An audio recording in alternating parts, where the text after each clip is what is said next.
വിശുദ്ധ മത്തായിയുടെ സുവിശേഷം 11-ാം അധ്യായം 10 മുതൽ 23 വരെ. യേശുവിന്റെ ശിഷ്യന്മാർ അടുത്ത് ചെന്ന് അവനോട് ചോദിച്ചു, നീ ജനങ്ങളോട് ഉപമകളായി സംസാരിക്കുന്നത് എന്തുകൊണ്ടാണ്? അവൻ അവരോട് ഉത്തരമായി പറഞ്ഞു, സ്വർഗരാജ്യത്തിന്റെ രഹസ്യങ്ങൾ അറിയുവാനുള്ള വരം നൽകപ്പെട്ടിരിക്കുന്നത് നിങ്ങൾക്കാകുന്നു, അവർക്ക് നൽകപ്പെട്ടിട്ടില്ല. എന്നാൽ ഉള്ളവന് കൊടുക്കപ്പെടും, അയാൾക്കത് വർദ്ധിക്കുകയും ചെയ്യും. ഇല്ലാത്തവനിൽ നിന്ന് ഉള്ളതും കൂടെ എടുക്കപ്പെടും. ഇതുകൊണ്ടാണ് ഞാൻ അവരുടെ ഉപമകളായി സംസാരിച്ചത്. അവർ കണ്ടിട്ടും കാണാതെയും കേട്ടിട്ടും മനസ്സിലാക്കാതെയും ഇരിക്കും. എന്നാൽ ഈ ജനത്തിന്റെ ഹൃദയം തടിച്ചിരിക്കുന്നു. അവിടെ കണ്ണുകൾ കൊണ്ട് കാണാതെയും ചെവികൾ കൊണ്ട് കേൾക്കാതെയും ഹൃദയം കൊണ്ട് തിരിച്ചറിയാതെയും മനസ്സ് തിരിയാതെയും ഞാൻ അവരെ സൗഖ്യമാക്കാതെയും ഇരിക്കത്തക്കവണ്ണം അവർ ചെവിയുടെ പ്രയാസത്തോടെ കേൾക്കുന്നു, കണ്ണുകൾ അടച്ചിരിക്കുന്നു എന്ന് പറഞ്ഞിട്ടുള്ള യെശയ്യാ പ്രവാചകനും അവരിൽ നോട്ടിയായിരിക്കുന്നു. എന്നാൽ കാണുന്ന നിങ്ങളുടെ കണ്ണുകൾ, കേൾക്കുന്ന നിങ്ങളുടെ ചെവികളും ഭാഗ്യമുള്ളവയാകുന്നു. എന്തുകൊണ്ടെന്നാൽ സത്യമായി ഞാൻ നിങ്ങളോട് പറയുന്നു, അനേക പ്രവാചകന്മാരും നീതിമാന്മാരും നിങ്ങൾ കാണുന്നതിനെ കാണുവാൻ ആഗ്രഹിച്ചിട്ട് കണ്ടില്ല, നിങ്ങൾ കേൾക്കുന്നതിനെ കേൾക്കുവാൻ ആഗ്രഹിച്ചിട്ട് കേട്ടതുമില്ല. വിധക്കാരന്റെ ഉപമ ശ്രദ്ധിക്കുക. രാജ്യത്തിന്റെ വചനം കേട്ട് അതിനെ ഗ്രഹിക്കാഞ്ഞാൽ ദുഷ്ടൻ വന്ന് അവന്റെ ഹൃദയത്തിൽ വിതയ്ക്കപ്പെട്ടത് അപഹരിച്ചു കളയുന്നു. ഇതാണ് വഴിയരികെ വീണത്. എന്നാൽ പാർമേൽ വിതയ്ക്കപ്പെട്ടത് വചനം കേൾക്കുകയും ഉടൻ സന്തോഷത്തോടെ അതിനെ കൈക്കൊള്ളുകയും ചെയ്യുന്നവനാകുന്നു. എന്നാൽ അവനിൽ വേരില്ലായാൽ തൽക്കാലത്തേക്കുള്ളവനാകുന്നു. വചനം നിമിത്തം ഞെരുക്കുമോ പീഡിക ഉണ്ടാകുമ്പോൾ അവൻ വേഗമിടറിപ്പോകുന്നു.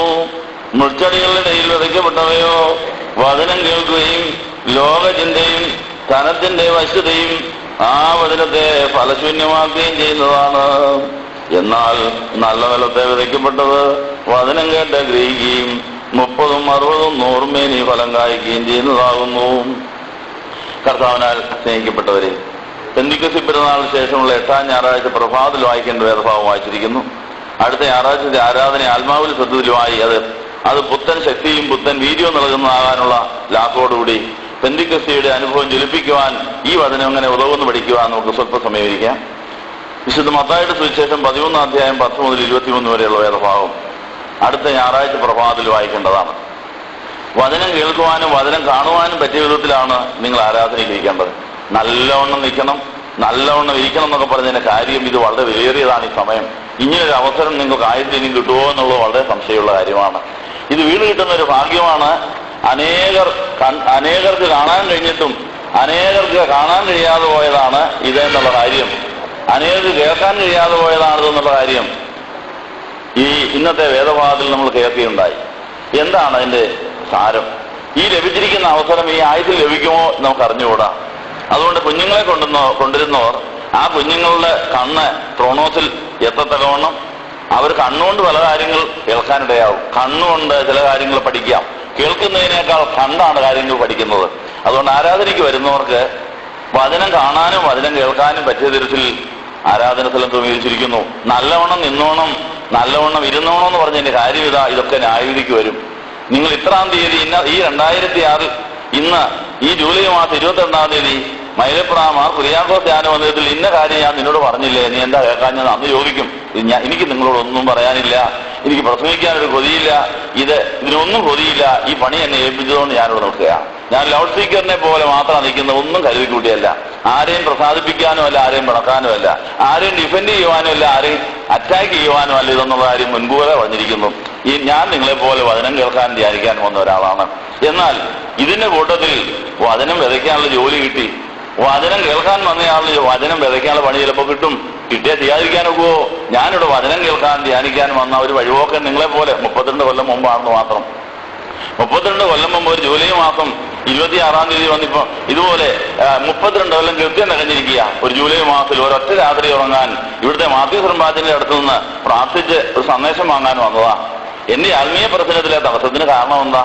എന്റെ ആത്മീയ പ്രശ്നങ്ങൾക്ക് ഇങ്ങനെ പരിഹാരം ഉണ്ടാകുന്ന ഒരു പ്രവാചക ശബ്ദം കേൾക്കാൻ വന്നതാണ്.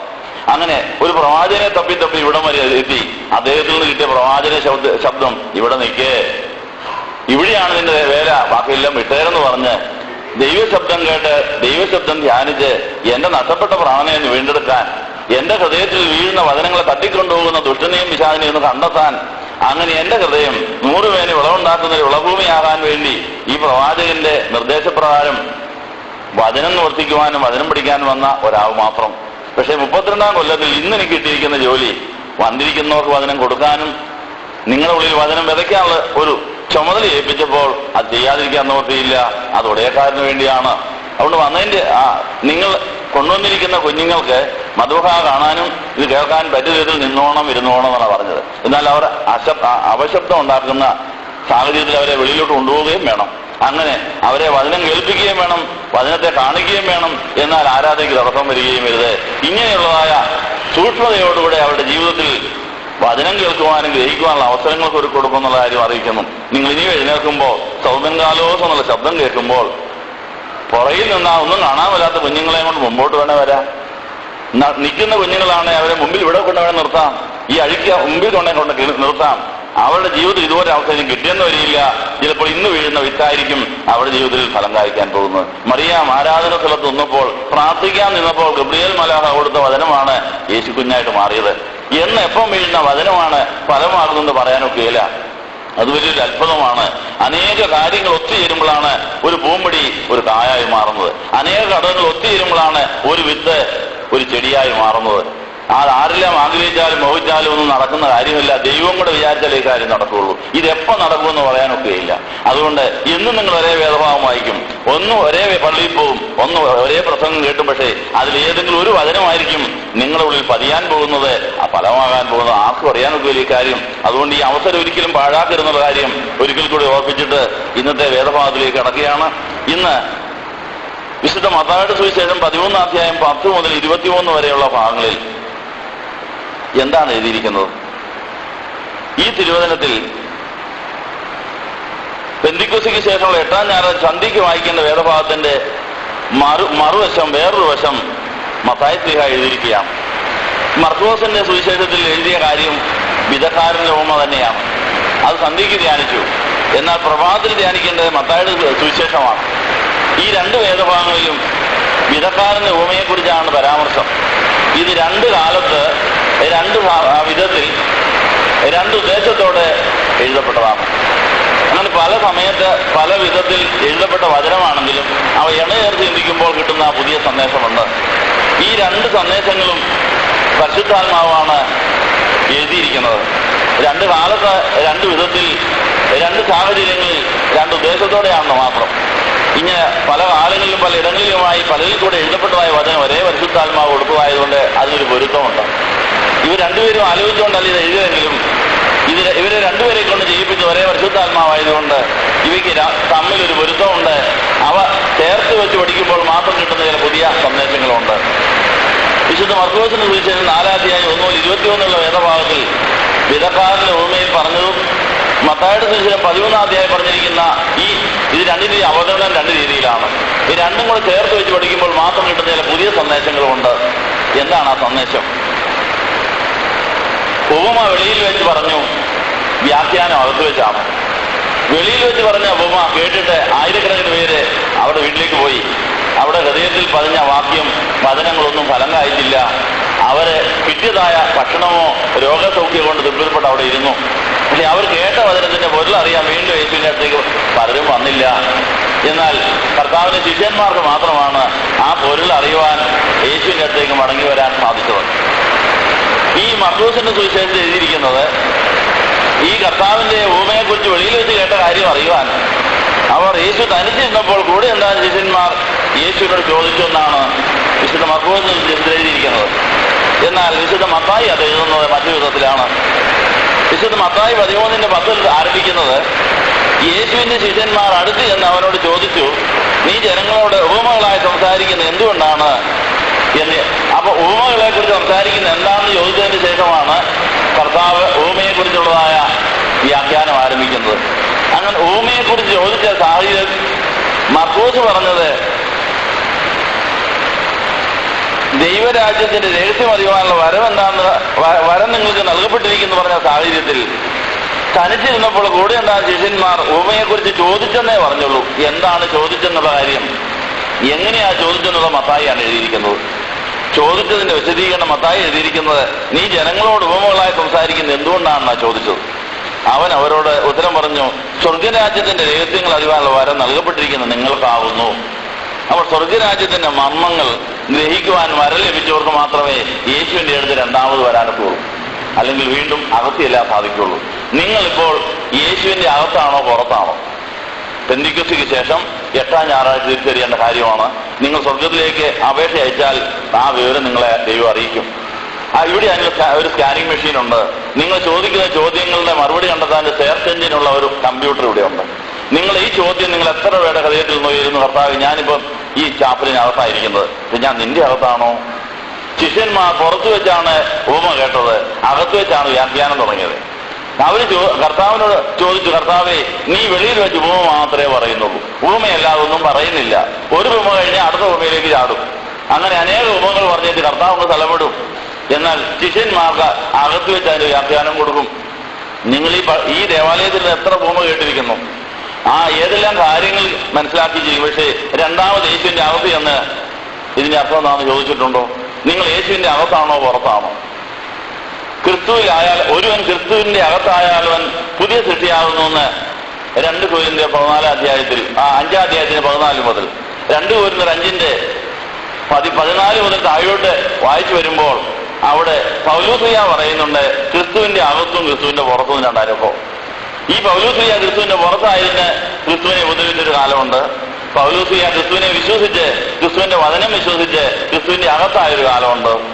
നമ്മൾ ഇന്ന് ക്രിസ്തുവിന്റെ പുറത്താണോ ക്രിസ്തുവിന്റെ അകത്താണോ? നല്ലോണം ചിന്തിക്കണം.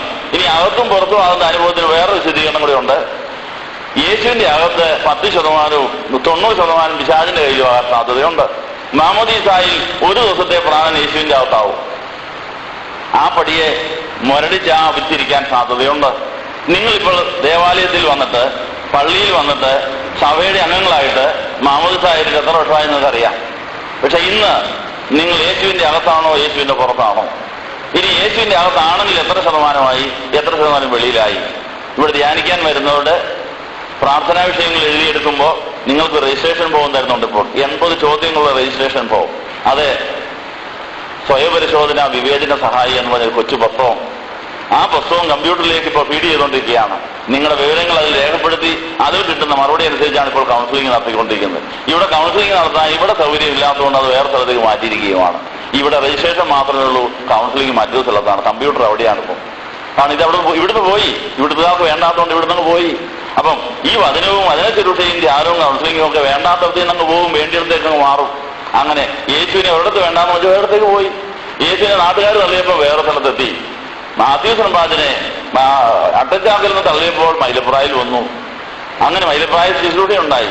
ഇതുപോലെ ഇവിടെ നിന്ന് തള്ളപ്പെട്ടതായ കൗൺസിലിംഗ് ശുശ്രൂഷ വേറെ എത്തിയിട്ടുണ്ട്. ഇനി ഇതും ചിലപ്പോൾ പോയെന്നിരിക്കും, പോകുമല്ലോ എന്ന് കണ്ടറിഞ്ഞു.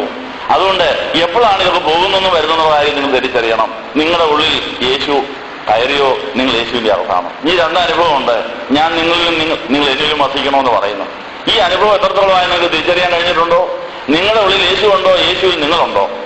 അത് എത്ര ശതമാനമായി? ഇത് അറിഞ്ഞിട്ട് വേണം ഓരോ ദിവസം നീങ്ങാൻ. അല്ല ചുമ്മാതെ അന്ധമായി വന്ന് പ്രാർത്ഥിച്ച് ആമീനും ക്രിയയിലായിട്ടും പറഞ്ഞിട്ട് പോയാൽ എവിടെ എത്തും? നിങ്ങളെ തന്നെ ചതിക്കരുത്. ഓരോ ക്രിയയിലായിട്ടും ഓരോ ആമീനും പാറയ്ക്കുമോറും ഓരോ ഹല്ലേലൂയയൊക്കെ കഴിയുമ്പോൾ നിങ്ങൾ യേശുവിലായോ, യേശു നിങ്ങളിലായോ, അത് എത്ര ശതമാനമായെന്ന് അറിഞ്ഞിട്ട് വേണം മുമ്പോട്ട് നീങ്ങാൻ. നിങ്ങളുടെ ആത്മശരീര മനസ്സുള്ള നിലവാരം അറിഞ്ഞുകൊണ്ട് വേണം ഓരോ കാര്യങ്ങൾ ചെയ്യാൻ. അല്ലെങ്കിൽ അപകടമാണ്. ശരീരത്തിൽ കൊളസ്ട്രോൾ എത്രയുണ്ട്, ശരീരത്തിൽ ഷുഗർ എത്രയുണ്ട്, അതിന്റെ BP എത്രയാണെന്നൊക്കെ അറിയാതെ ആഹാരം കഴിച്ചാൽ ചിലപ്പം ചത്തു താഴെ വീഴും. Heart attack. എന്താ? BP നോക്കിയില്ല, ഷുഗറും നോക്കിയില്ല, ടെമ്പറേച്ചർ നോക്കിയില്ല. എല്ലാവരും കഴിക്കുന്ന പോലെ കഴിച്ചാൽ നടന്നു. എപ്പോഴാണ് ചങ്ക് പൊട്ടി താഴെ വീഴുന്നത് പറയാനൊക്കെയില്ല. അതുകൊണ്ട് ആരോഗ്യം സംരക്ഷിക്കാൻ ആഗ്രഹിക്കുന്നവർ വല്ലപ്പോഴൊക്കെ ചെക്കപ്പ് നടത്തും. എക്സിക്യൂട്ടീവ് ചെക്കപ്പ് നടത്തുക ഏറ്റവും നല്ലത്. രോഗം വരുന്നതിന് മുമ്പേ രോഗം വരാതിരിക്കാനുള്ള പ്രിവെന്റീവ് ചെക്കപ്പുകളുണ്ട്. അത് ആശുപത്രികളിലുണ്ട്. ആരെങ്കിലും അതിന് പോകാറുണ്ടോ? രോഗം വരുമ്പോഴല്ലേ ആശുപത്രി പോകാറുള്ളൂ. എന്നാൽ ആശുപത്രി ഇങ്ങനൊരു സെക്ഷനുണ്ട്, രോഗം വരാതിരിക്കുവാൻ, രോഗം വരുന്നതിന് മുമ്പേ തടയാൻ എക്സിക്യൂട്ടീവ് ചെക്കപ്പ് എന്ന് പറഞ്ഞൊരു പരിപാടിയുണ്ട്. നിങ്ങൾ ആരെങ്കിലും ചെയ്തിട്ടുണ്ടോ? അതിനും ഇവിടെ വരാം. പ്രശ്നം വന്നിട്ടല്ല ഇവിടെ വരേണ്ടത്, പ്രശ്നം വരാതിരിക്കാൻ ഞാൻ എന്തൊക്കെ കരുതണം എന്നറിയാൻ വേണ്ടിയാണ് ഇവിടെ 80 ചോദ്യങ്ങളുള്ള രജിസ്ട്രേഷൻ ഫോം വെച്ചിരിക്കുന്നത്. ആ 80 ചോദ്യവും ചോദിച്ചിട്ട് നിങ്ങൾ പ്രാർത്ഥിക്കാമെങ്കിൽ സ്വർഗത്തിലെ കമ്പ്യൂട്ടറിൽ അതിന്റെ മറുപടി എഴുതി കാണിക്കും. അത് നോക്കി എഴുതിയെടുക്കാൻ കഴിവുള്ള വോളണ്ടിയേഴ്സ് അത് എഴുതിയെടുത്ത് നിങ്ങളെ അറിയിക്കുകയും ചെയ്യും. കമ്പ്യൂട്ടർ ഓപ്പറേറ്റ് ചെയ്യാൻ അറിയാവുന്നവർക്ക് ഏത് കമ്പ്യൂട്ടറിൽ കിടക്കുന്ന പ്രോഗ്രാമും ഡൗൺലോഡ് ചെയ്ത് എഴുതിയെടുത്ത് നമുക്ക് തരാൻ സാധിക്കും. ഇങ്ങനെയൊക്കെയുള്ള സംവിധാനങ്ങൾ ഈ പെന്തിക്കോസ്തിക്ക് ശേഷമുള്ള 8ാം ഞായറാഴ്ച ഇവിടെയുണ്ട്. നിങ്ങളത് പ്രയോജനപ്പെടുത്തുന്നുണ്ടോ? അതുകൊണ്ട് അനേക നാളുകളായിട്ട് വരുന്നവർ, അനേക വർഷങ്ങളായിട്ട് വരുന്നവർ, ലേറ്റസ്റ്റ് ആയിട്ട് നേരത്തെ നിങ്ങൾ പേര് പറഞ്ഞ് നിങ്ങൾ രജിസ്റ്റർ ചെയ്തെങ്കിലും രജിസ്ട്രേഷൻ പുതുക്കുന്ന സമയമാണ്. നിങ്ങളുടെ എല്ലാവരുടെയും പേര് പുതുക്കി രജിസ്ട്രേഷൻ ഫോം പുതുക്കി അത് കമ്പ്യൂട്ടറിലാക്കിക്കൊണ്ടിരിക്കുകയാണ്. ആരാധന കഴിയുമ്പോൾ ഇവിടെ രജിസ്ട്രേഷൻ കൗണ്ടർ ഓപ്പൺ ചെയ്യും. നിങ്ങളുടെ എല്ലാവരുടെയും ലേറ്റസ്റ്റ് കൗണ്ട് അറിഞ്ഞിരിക്കണം. നിങ്ങളുടെ ആത്മീയ നിലവാരം ഏറ്റവും ലേറ്റസ്റ്റ് ആയിട്ടുള്ളത് വെച്ചുകൊണ്ടാണ് ദൈവം പ്രവർത്തിക്കുന്നത്. 2 കൊല്ലം മുമ്പത്തെ മെഡിക്കൽ ചെക്കപ്പിന്റെ റിപ്പോർട്ട് വെച്ച് ഇന്നാണ് നമ്മൾ ചതിക്കപ്പെടും, വഞ്ചിക്കപ്പെടും. കഴിഞ്ഞ ദിവസം ഞാൻ കണ്ണ് ചെക്കപ്പ് ചെയ്യാൻ ചെയ്തപ്പോൾ അവിടുത്തെ കണ്ണ് ഡോക്ടർ ചോദിച്ചു, അച്ഛാ റംബാച്ച ഷുഗറുണ്ടോന്ന് ചോദിച്ചു. അതുകൂടെ അറിഞ്ഞെങ്കിലേ കണ്ണാടി തരാനൊക്കെ ഉള്ളൂ. കാര്യം എന്താ? അവർക്ക് പരിചയമുള്ളൊരു കാര്യമാണ്. ഷുഗർ ഉള്ളവർക്ക് കൊടുക്കുന്ന കണ്ണാടി, ഷുഗർ ഇല്ലാത്തൊരു കണ്ണാടി രണ്ടാണോ? ഈ രണ്ടും അറിഞ്ഞിരിക്കണം. അത് അല്ലെങ്കിൽ നമുക്ക് നഷ്ടകഷ്ടങ്ങൾ വരാൻ സാധ്യതയുണ്ട്, വേസ്റ്റ് ആകാൻ സാധ്യതയുണ്ട്. ഷുഗർ ഉള്ളവർക്ക് 1-2 കൊല്ലം കൂടുമ്പോൾ കണ്ണാടി മാറിക്കൊണ്ടിരിക്കണം. ഇനിയൊരു കാര്യമുണ്ട്. അതുകൊണ്ട് ഷുഗർ ഉള്ളവരും ഇല്ലാത്തവരും കണ്ണാടി വെക്കാൻ ചെല്ലുമ്പോൾ ഈ ടെസ്റ്റ് ചെയ്തുകൊണ്ട് ചെയ്താൽ പെട്ടെന്ന് കണ്ണാടി കിട്ടും. ഞാൻ പറഞ്ഞതിന്റെ അർത്ഥം മനസ്സിലായോ? നമ്മുടെ ഷുഗർ, പ്രഷർ ഇതൊക്കെ അളക്കുന്ന പോലെ തന്നെ നമ്മുടെ ആത്മീയ നിലവാരം അളക്കാനുള്ള മീറ്റർ യേശുവിൻ്റെയിലുണ്ട്. അത് അറിഞ്ഞിട്ട് പോയില്ലെങ്കിൽ വേസ്റ്റായി പോകും, പലതും നഷ്ടപ്പെട്ടു പോകുമെന്നുള്ള കാര്യം അറിയിച്ചിരിക്കുന്നു. നിങ്ങൾ ഇതറിയാൻ കൂടി ആ ജ്ഞാനമന്ദിരത്തിൽ വരേണ്ടത് എന്ന കാര്യം അറിയിക്കുന്നു. ഇങ്ങനെ ഈ യേശുവിന്റെ അടുത്ത് വന്ന ശിഷ്യന്മാർ അകത്തും പുറത്തും ഇരുന്നൊരു കാലം അവർ പുറത്തു വെച്ച് കേട്ടതായ സന്ദേശം അകത്ത് വെച്ച് അത് വിശദീകരിച്ച് ചോദിച്ചിട്ടാണ് അവർ കുറെ പേർക്കെങ്കിലും യേശുവിന്റെ പിന്നാലെ പോകാൻ കഴിഞ്ഞത്. അതിൽ വിശുദ്ധ യോഹന്നാസ്ലീഹയാണ് പൂർണ്ണമായി ജയിച്ചത്. യോഹന്നാസ്ലീഹ യേശുവിനെ വിടുകയിലായിരുന്നു. പുറത്തു വെച്ച് കേൾക്കുന്നതിനെ മുഴുവൻ അടുത്ത് എന്ന് ചോദിച്ച് താൻ അകത്തിരുന്നുകൊണ്ട് മുഴുവൻ പഠിച്ചതുകൊണ്ടാണ് യേശുവിന്റെ കുരിശു ചോട്ടിൽ നിന്ന് 120 പേരുടെ കൂടെ നേതൃത്വം വഹിച്ച് പെന്തിക്കോസ്തിയിൽ ആത്മാവിൽ നിറയാനിടയായത്.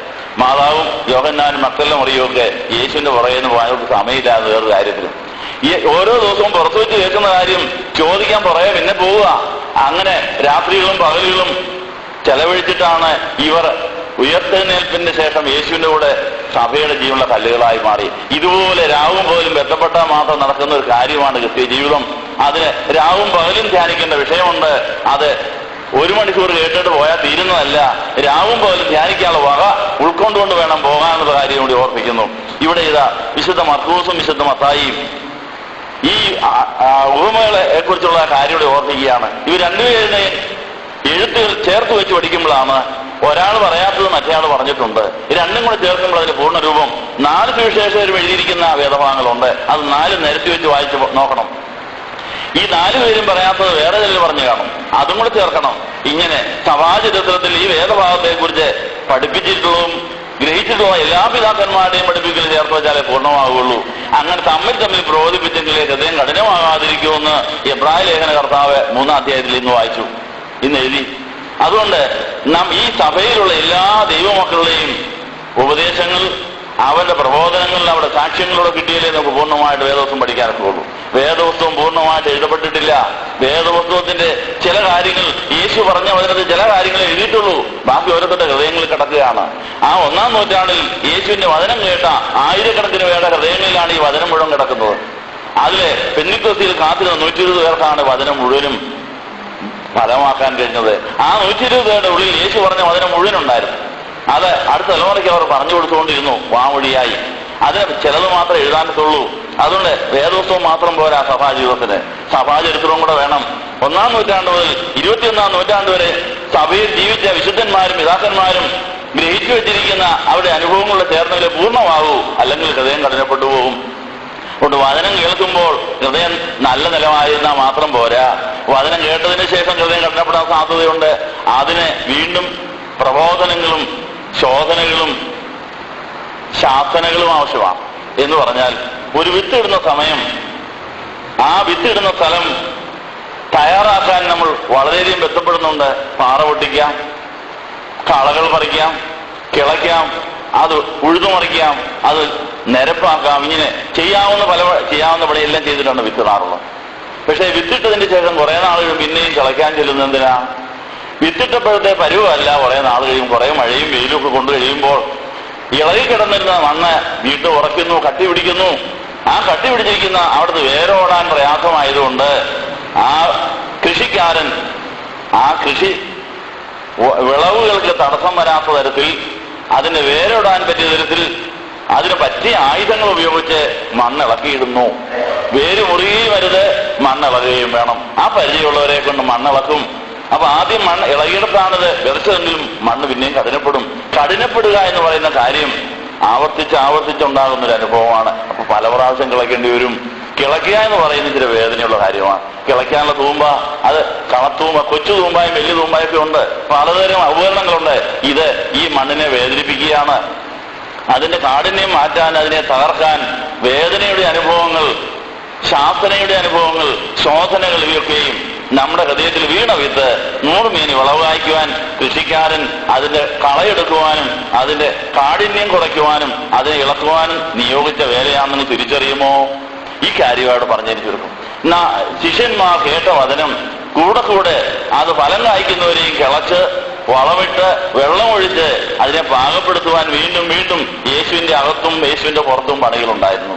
യേശു നമ്മുടെ പുറത്ത് വെച്ചും നമ്മുടെ അകത്ത് വെച്ചും, നമ്മൾ യേശുവിന് പുറത്തും യേശുവിന്റെ അകത്ത് വെച്ചും പണികളുണ്ട്. ഇതെല്ലാം നടന്നോ എന്നുള്ള കാര്യം നിങ്ങൾ തിരിച്ചറിയണം. ഈ വിശുദ്ധ മത്തായിയുടെ സുവിശേഷം 13-ാം അധ്യായത്തിൽ ശിഷ്യന്മാർ അടുത്ത് ചെന്നപ്പോൾ ഉപമകളെ കുറിച്ച് ചോദിച്ചപ്പോൾ പറഞ്ഞത്, സ്വർഗരാജ്യത്തിന്റെ രഹസ്യം അറിയുവാനുള്ള വരം നിങ്ങൾക്കാണ് നൽകപ്പെട്ടിരിക്കുന്നത്. അവർ അകത്തായപ്പോഴാണ് ആ വരം കിട്ടിയത്. അപ്പോൾ 100% പ്രാണൻ യേശുവിന്റെ അകത്തായി കഴിഞ്ഞ് മാത്രം കിട്ടുന്ന കൃപകളും കൃപാവരങ്ങളും ഉണ്ട്. അതുകൊണ്ട് നിങ്ങളുടെ രജിസ്ട്രേഷൻ ഫോമിൽ ആദ്യത്തെ 1-2 ചോദ്യങ്ങൾ ഇതാണ്: നിങ്ങളുടെ പ്രാണൻ മുഴുവൻ യേശുവിലായോ? പെന്തിക്കോസ്തിന്റെ അനുഭവം 100 ഇത് നിങ്ങൾക്ക് അറിയാമല്ലോ മറുപടി. നിങ്ങൾ തന്നെ അന്വേഷിച്ച് നോക്ക്. നിങ്ങളുടെ വികാരിയത്തിനോട് ചോദിക്കുക, നിങ്ങൾ തിരുമേനിയോട് ചോദിക്കുക, ബാബാ തിരുമേനിയോട് ചോദിക്കുക. ഇത് തന്നെ മറുപടി പറയാൻ. അതറിഞ്ഞിട്ട് വേണം അടുത്ത ആഴ്ച പള്ളിയിൽ പോകാൻ. അതറിയാവുന്ന നിങ്ങൾ തന്നെ പ്രാർത്ഥിച്ച് നോക്ക്, പറ്റുമോ നോക്ക്. പറ്റുന്നില്ലെങ്കിൽ പറ്റുന്നിടത്ത് പോയി നോക്കുക എന്നാണ് അതിന്റെ അർത്ഥം. ഇനി നമ്മൾ തന്നെ ഇത് അന്വേഷിച്ചിട്ട് വേണം നിങ്ങളുടെ ദിനചര്യകൾ ക്രമീകരിക്കാൻ. അല്ലെങ്കിൽ ആ സമയത്ത് അസ്ഥാനത്ത് തകർന്നു പോയെന്നിരിക്കും. ഈ കാര്യം നിങ്ങൾ ഓർപ്പിച്ചിട്ട് നമ്മുടെ ഇതുവരെയുള്ള സഭാ ജീവിതത്തിൽ നമുക്ക് പറ്റിയതായ അപാകതകൾ, മുരടിച്ചകൾ, കാഠിന്യങ്ങൾ ഇവയൊക്കെ നമ്മളെ അസ്ഥാനത്താക്കിയെങ്കിൽ ഈ ആരാധനയിലൂടെ കഠിനപ്പെട്ടു പോയ ഹൃദയങ്ങളെ ഇളക്കി മറിച്ച് അവിടെ വീണ്ടും വളവും വെള്ളവും ചേർത്ത് നമ്മൾ നല്ല ഫലം കായ്ക്കുന്ന അവസ്ഥയിൽ എത്തിച്ചേർക്കുവാൻ നമുക്ക് പ്രാർത്ഥിക്കാം. ഒരു ഹോംവർക്ക് തരികയാണ്. 12:30 കുർബാന തരേണ്ടതായതുകൊണ്ട് ഇത്രേ പറയാൻ നേരമുള്ളൂ. ഇതിക്കുള്ളിൽ കേൾക്കേണ്ടവർ സങ്കേത ഭവനത്തിൽ വരണം. ഇന്നത്തെ പ്രസംഗം തീർന്നു. ഹോംവർക്ക് തരികയാണ്. യിരെമ്യാവിന്റെ പുസ്തകം 4-ാം അധ്യായം, യിരെമ്യാവിന്റെ പുസ്തകം 15, 16, 17 അധ്യായം. ഈ 4 അധ്യായങ്ങൾ, യിരെമ്യാ 4, 15, 16, 17 അധ്യായങ്ങളിൽ വചനം 100 മേനി വിളവുണ്ടാക്കുന്നതിന്റെ തടസ്സവും 100 മേനി വിളം ഉണ്ടാക്കിയുള്ള ശിക്ഷകളും ശോധനകളും എല്ലാ പ്രസംഗങ്ങളും ഇതിനകത്ത് എഴുതിയിട്ടുണ്ട്.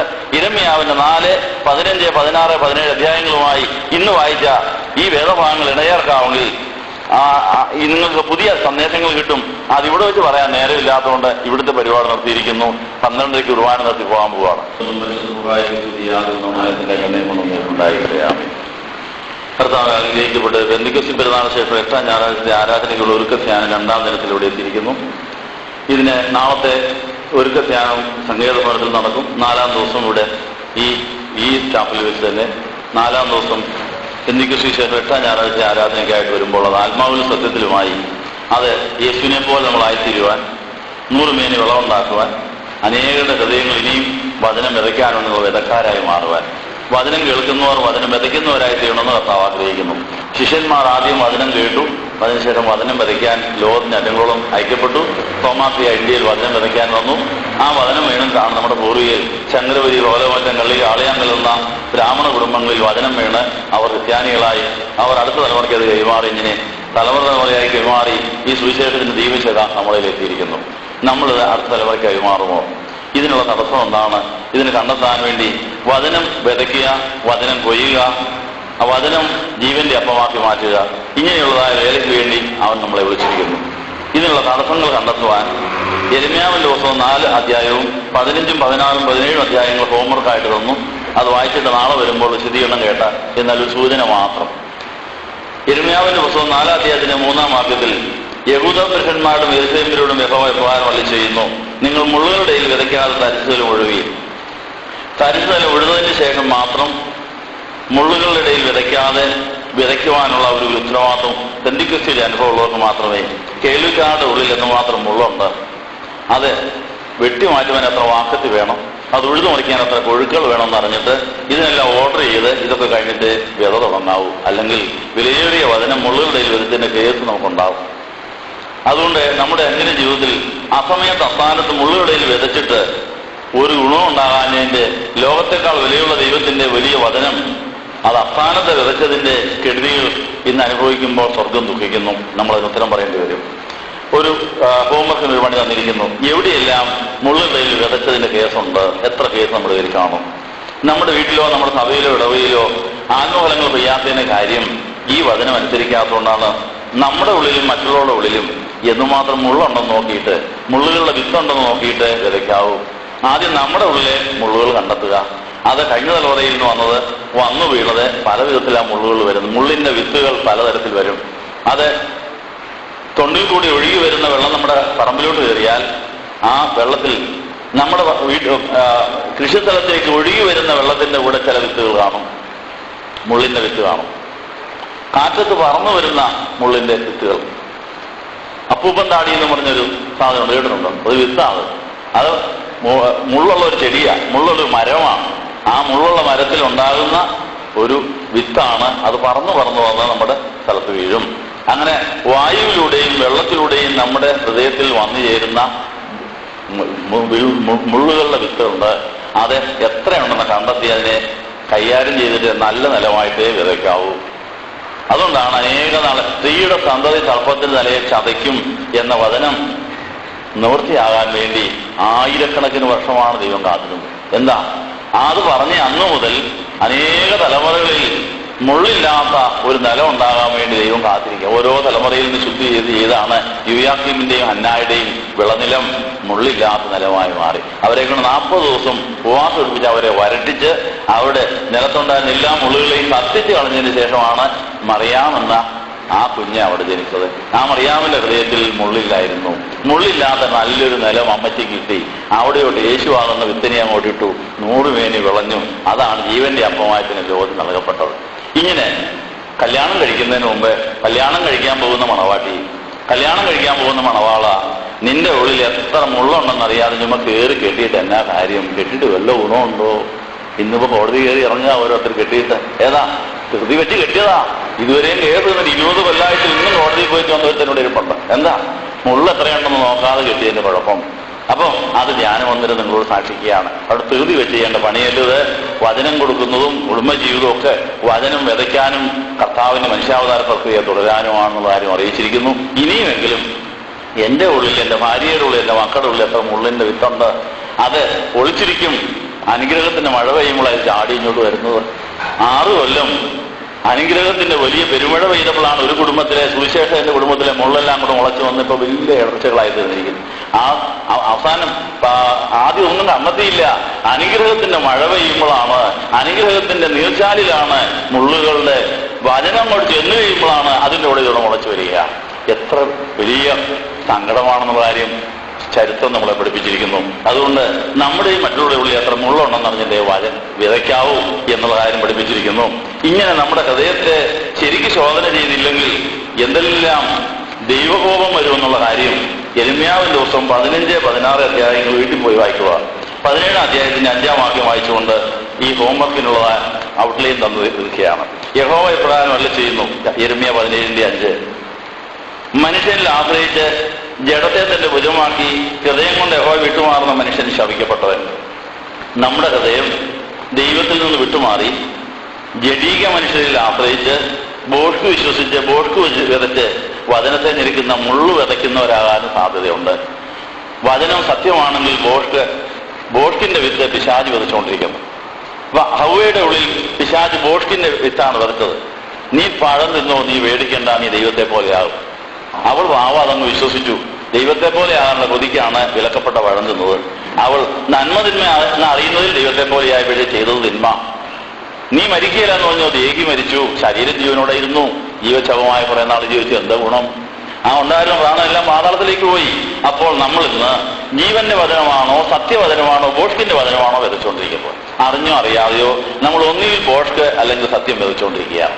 അവർ life is louder than our speech എന്നൊരു വലിയ ഇംഗ്ലീഷ് വാക്യമുണ്ട്. എന്ന് പറഞ്ഞാൽ നമ്മുടെ ജീവിതം തന്നെ ഒരു വലിയ പ്രസംഗമാണ്. അത് വിത്തുകൾ പുറപ്പെടുവിക്കുന്നതാണ്. നമ്മുടെ ഫലത്തിനകത്തെല്ലാം വിത്തുണ്ട്. നമ്മുടെ ജീവിതത്തിലെ എല്ലാ ഫലങ്ങളിലും നമ്മുടെ വിത്തും കൂടെ ഉണ്ട്. ആ കാര്യം നമ്മൾ അറിഞ്ഞിരിക്കണം. നമ്മളിൽ നിന്ന് പുറപ്പെടുന്ന ഫലത്തിനകത്ത് നമ്മുടെ വിത്തുണ്ട്. അത് ബോഷ്കിന്റെ വിത്തോ സത്യത്തിന്റെ വിത്തോ ആണ്. അത് നമ്മളിൽ നിന്ന് മറ്റുള്ളവർ എന്തെങ്കിലും ഫലങ്ങൾ ആസ്വദിക്കുന്നെങ്കിൽ അത് ഏത് ഫലവുമായിക്കോട്ടെ, ആത്മീയവും മാനസികവും ശാരീരികമായ ഫലങ്ങളുണ്ട്. ആ ഫലത്തിനകത്ത് നമ്മുടെ വിത്തുണ്ട്. അതൊന്നും ഈ ബോഷ്കിന്റെ വിത്ത് അല്ലെങ്കിൽ സത്യത്തിന്റെ വിത്ത്, ഏതെങ്കിലും ഒന്ന് നമ്മൾ പ്രചരിപ്പിച്ചുകൊണ്ടിരിക്കുകയാണ്. അത് തലമുറകളിലേക്ക് പോയിക്കൊണ്ടിരിക്കുകയാണ്. ഇത്രയും നാൾ നമ്മൾ എന്തുമാത്രം ബോഷ്കിന്റെ വിത്ത് പോയി, എന്ന് മാത്രം സത്യത്തിന്റെ വിത്ത് പോയി, അത് എവിടെയെല്ലാം പോയി വീണിരിക്കുന്നു, ഇതിനെല്ലാം കണക്ക് നോക്കിയിട്ട് വേണം തുടർന്നുള്ളതായ ജീവിതയാത്ര. വരാൻ പോകുന്ന 15 നോയമ്പ് അതിനാകട്ടെ മാതാവിന്റെ ഉള്ളിൽ ഒരു മുള്ളിന്റെ വിത്തുമില്ലായിരുന്നു. ആ വിത്ത് മുള്ളിന്റെ വിത്ത് മുഴുവൻ തീരാൻ വേണ്ടിയാണ് അനേക തലമുറകൾ കാത്തിരുന്നത്. തലമുറകളിലൂടെ അരിച്ചരിച്ച് ശുദ്ധി ചെയ്ത് അങ്ങനെ കൃപ നിറഞ്ഞ മറിയാമിന്റെ ഹൃദയത്തിൽ വിത്ത് വീഴാൻ പറ്റിയ നല്ല നിലമുണ്ടായിരുന്നു. അവിടെ മുള്ളൊന്നുമില്ലായിരുന്നു. കിളുത്തു വരാൻ മുള്ളില്ലായിരുന്നത് കൊണ്ടാണ് മറിയാമിനെ ഈ യേശുവിനെ കുരിശിന് ചൂട് വരെ വഹിക്കാൻ കഴിഞ്ഞത്. ഇത്രയും പറഞ്ഞുകൊണ്ട് സമയം പോയതുകൊണ്ട് നിർത്തുകയാണ്. നിങ്ങൾ ഹോംവർക്ക് നടത്തി യെരമ്യാ 4, യെരമ്യാ 15, 16, 17 അധ്യായങ്ങൾ വായിച്ചിട്ട് ഇതിന്റെ വാക്ക് കേൾക്കാൻ ആഗ്രഹിക്കുന്നവർ മാത്രം സങ്കേതഭവനത്തിൽ വന്നാൽ മതി. സമയമില്ലാത്തവർ ആരും വരണ്ട. അങ്ങോട്ട് ആരെയും ക്ഷണിക്കുന്നില്ല. നിങ്ങൾക്ക് തന്നെ പഠിക്കാമെങ്കിൽ പഠിച്ചു, വികാരി അച്ഛനടുത്ത് പോയി പഠിക്കാമെങ്കിൽ പഠിച്ചു, എവിടെയെങ്കിലും പോയി പഠിക്കാൻ പഠിച്ചു. അങ്ങോട്ട് വേണമെന്ന് ഒരു നിർബന്ധമില്ല. വേറെ എങ്ങും കിട്ടുന്നില്ലെങ്കിൽ വന്നാൽ വേണമെങ്കിൽ സഹായിക്കാമെന്ന് മാത്രമേ പറയുന്നുള്ളൂ. തലകളെ വളർത്താൻ നമുക്ക് പ്രാർത്ഥിക്കാം. ഞങ്ങളെ സ്നേഹിക്കുന്ന ദൈവമേ, ഈ നല്ല ദിവസത്തിനായി ഞങ്ങൾ നന്ദി പറയുന്നു. പെന്തിക്കോസ്തിക്ക് ശേഷമുള്ള 8ാം ഞായറാഴ്ചത്തെ ആരാധനയ്ക്കുള്ള ഒരുക്കത്യാൻ 2ാം ദിനത്തിലെത്തിയിരിക്കുന്നു. 3ാം ദിനത്തിൽ അതേ സങ്കേതഭവനത്തിൽ പോയിട്ട് 4ാം ദിനത്തിൽ ഞങ്ങൾ ഇവിടെ വരുന്നു. 5ാം ദിനത്തിൽ സങ്കേതഭവനത്തിൽ സമാഹരിക്കുന്ന പഞ്ചദിന ധ്യാനത്തിന്റെ ഒരു പദ്ധതി ഇവിടെ നടത്തുവാൻ തരുന്ന കൃപയ്ക്കായി നന്ദി പറയുന്നു. ഞങ്ങളുടെ ഉള്ളിൽ എന്തുമാത്രം മുള്ളുകളുണ്ടെന്നും അതിനിടയിൽ മാത്രം വിതച്ചെന്നും ആ വിതച്ച വചനം എന്തുമാത്രം ഞെരുങ്ങിയെന്നും ആ ഞെരുക്കം യേശുവിന് ഇത്ര വേദനയാണെന്നും ഞങ്ങൾ ഇതുവരെയും അറിഞ്ഞിട്ടില്ല. ഇനിയും ഞങ്ങൾ വിതയ്ക്കുന്ന വചനം, ഞങ്ങൾ വിതയ്ക്കപ്പെട്ട വചനം ഞെരുങ്ങി വേദനിച്ച് യേശു കരയാനോ പരിശുദ്ധാത്മാവ് ദുഃഖിക്കാനോ ഇടയാകാതിരിക്കാൻ ഇനിയെങ്കിലും ഞങ്ങളുടെ ഹൃദയത്തിലെ മുള്ളുകളെ കണക്കെടുക്കാൻ ഇന്നുപോലെ ഞങ്ങൾ സ്വയപരിശോധന ചെയ്യുകയാണ്. 1ാം തീയതി മുതൽ 15 നോമ്പ് അതിനാകട്ടെ നിങ്ങൾ ആശംസിച്ച് പ്രാർത്ഥിച്ച് ഞങ്ങൾ അതിനായി ഒരുങ്ങുന്നു. ഞങ്ങളെ സഹായിക്കണമെന്ന് യേശുവിന്റെ നാമത്തിൽ യാചിക്കുന്നത് പിതാവിനും പുത്രനും പരിശുദ്ധാത്മാവിനും സ്തുതിയേറ്റുവാനായിട്ട് തന്നെ.